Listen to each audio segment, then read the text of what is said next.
od klifów Taczenc, czyli środkowy palec.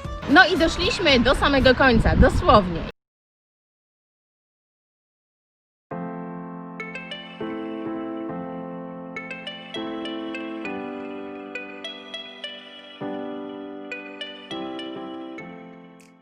Cześć, witajcie! Dzisiaj zabieramy Was na spacer z psem. Pożyczyliśmy psa. Pies nie jest nasz, psa pożyczyliśmy, żeby nam się raźniej spacerowało. Idziemy od klifów Taczenc do zatoki Mdziary-Sini.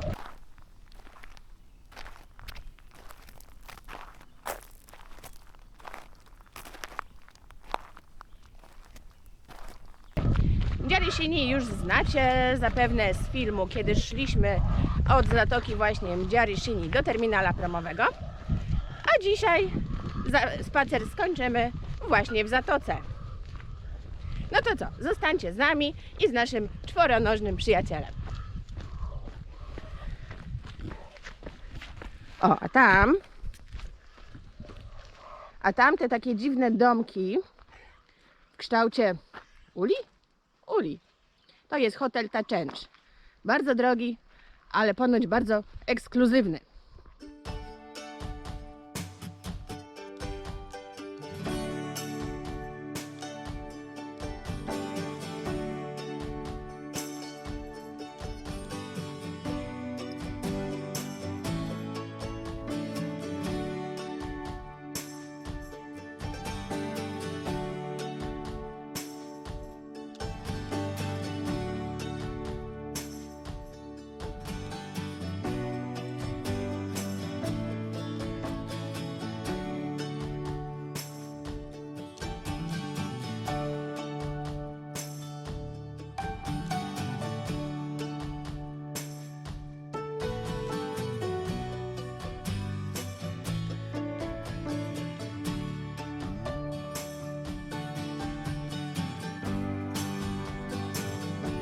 Klify Taczenc są najwyższymi na Gozo. Osiągają 120 metrów wysokości, takiej pionowej ściany wpadającej prosto do wody. Są imponujące. A to jest miejsce, z którego widać je najlepiej.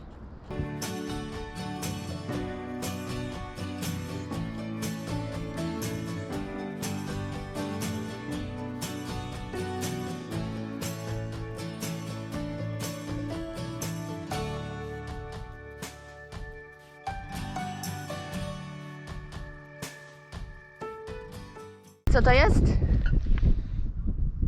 Tymianek. Tmianek. Kto wołowinkę lubi, pewnie zna. Ale ładnie pachnie. Bardzo lubię.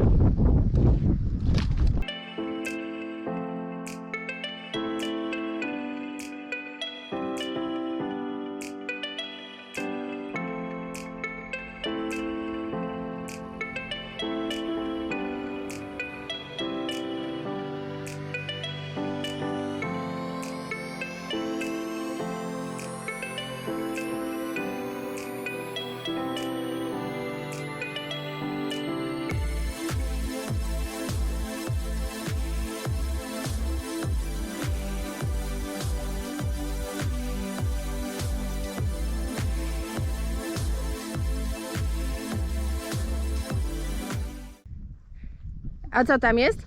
To trzecia pod względem wielkości wyspa archipelagu maltańskiego, czyli Comino. No i akurat płynie sobie prom.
Pogoda zrobiła się nam wymarzona, praktycznie przestało wiać.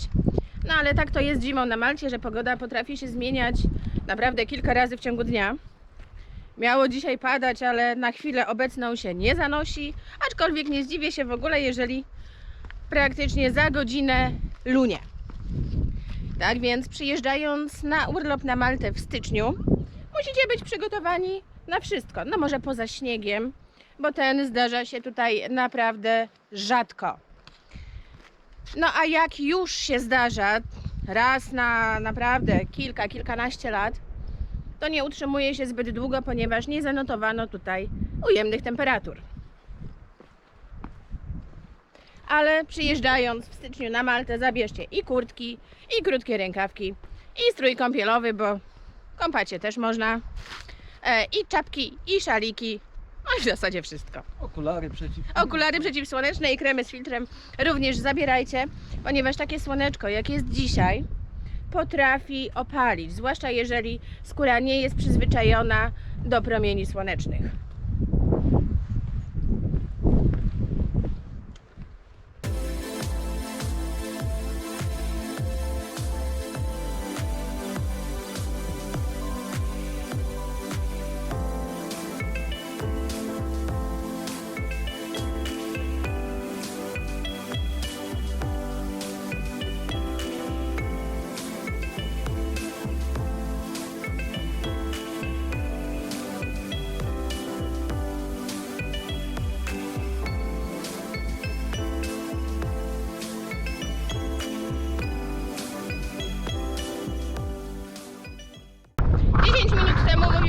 Piękna, słoneczna pogoda i wiatr ustał. Właśnie naszły czarne chmury. No i chyba wykrakałam ten deszcz.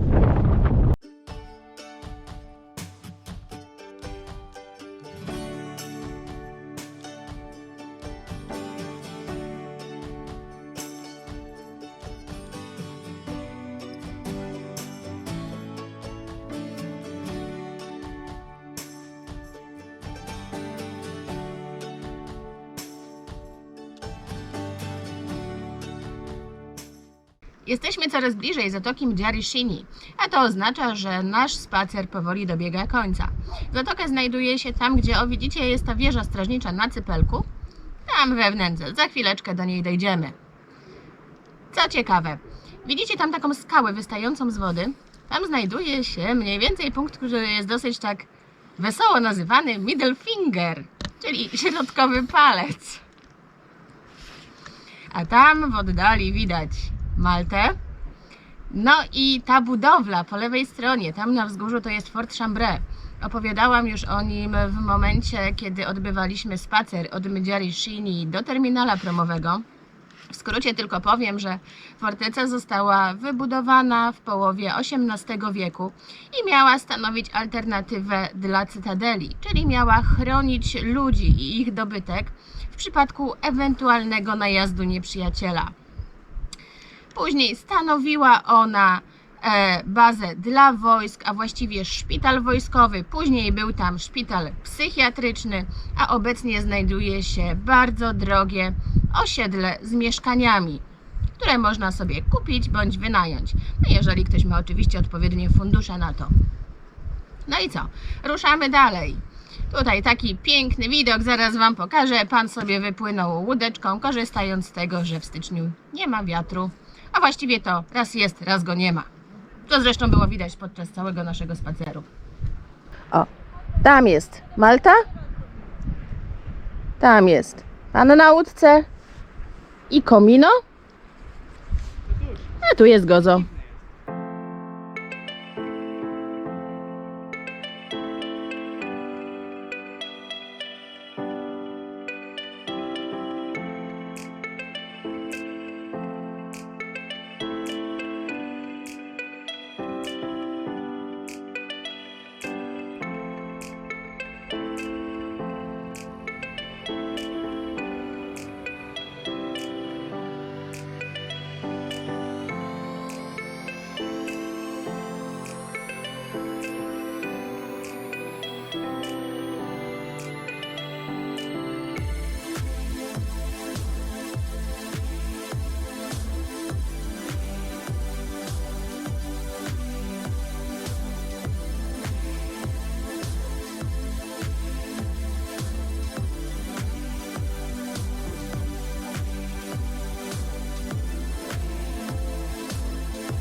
Tu jest fajne miejsce, żeby sobie wypożyczyć kajak.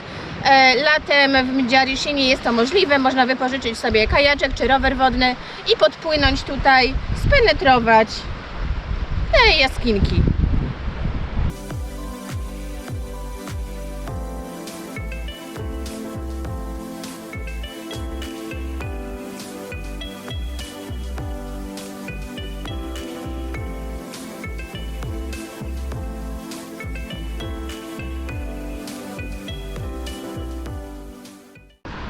No i doszliśmy do samego końca, dosłownie. Jesteśmy na końcu Cypelka. Tam znajduje się już znana Wam z poprzednich filmów Zatoka Mdziaryszyni. Popularna dzięki Angelinie Jolie i Bradowi Pittowi, którzy nagrywali tutaj film By the Sea. Tutaj mamy wieżę strażniczą, tam w oddali Malta i Comino. No i co? W tym miejscu my będziemy kończyć nasze nagrywanie, ale to nie koniec naszego spaceru, ponieważ będziemy jeszcze wracać do naszego samochodu, który zostawiliśmy przy klifach Taczencz. Trasa tutaj zajęła nam około 2 godzin. Z 1,5 liczymy jeszcze na powrót. Więc jeżeli chcielibyście tą trasę pokonać, no takie 4 godzinki, no 3-4 w zależności od tempa chodzenia, trzeba sobie zarezerwować. Jeżeli jesteście turystycznie, no to na pewno więcej, ponieważ widoki są warte tego, żeby się zatrzymać, pofotografować. Bardzo fajne okoliczności przyrody, mało ludzi, więc idealne miejsce dla tych, którzy po prostu lubią przebywać w pięknych okolicznościach przyrody. Ja się w tym miejscu z Wami żegnam. Dziękuję Wam za oglądanie, za kolejny spacer z nami. Dajcie łapkę w górę, zostawcie oczywiście jakiegoś suba, komentarz napiszcie. Może chcielibyście, żebym coś Wam nagrała specjalnego na temat Malty i Gozo, żeby coś Wam pokazać. Dajcie znać w komentarzach, oczywiście postaram się w miarę możliwości te prośby spełnić. A póki co, no dziękuję Wam za oglądanie i do zobaczenia w kolejnym odcinku. Zaczyna chyba troszeczkę kropić, więc możliwe, że zmokniemy w drodze powrotnej. Trzymajcie się ciepło, pozdrawiam Was, cześć!